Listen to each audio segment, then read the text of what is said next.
సూర్యరావు గారు బాగున్నారా? మీకే బానే ఉంటారులేండి. అయినా నాకు తెలియక అడుగుతాను, ఎందుకు మా మీద అంత కోపం మీకు? మీ దెబ్బకి మేం పోయేలా ఉన్నాం. మేం చదివిన డిగ్రీ 3 ఏళ్లే, మీరు మాత్రం రోజుకో డిగ్రీ పెంచేస్తున్నారు. పొద్దున్నే లేస్తే సూర్య నమస్కారం చేయడం మా వల్ల కాదు.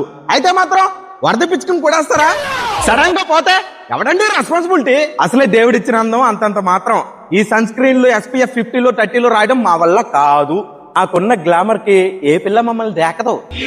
ఏదో అలా మేనేజ్ చేస్తున్నాం. మీరు ఇలా విజృంభించేసి మాకున్న గ్లామర్ కూడా చెడగొట్టేసి నల్ల కాకిల్లో మార్చకండి. పుణ్యమని సన్ స్క్రీన్లు, ఏసీలు వీటి షేడ్స్ పెరిగిపోతున్నాయి. అంటే మీ సీజన్ మళ్ళీ మాకు బోనస్ గా కరెంట్ బిల్ ఛార్జీలు ఒకటి. మీద చంద్రరావు గారే బెస్ట్. సాయంత్రం మాటలు బేడ మీద ఎక్కి బీరేస్తామంటే చల్లటి గాలిస్తాడు. మీరేమిచ్చారు?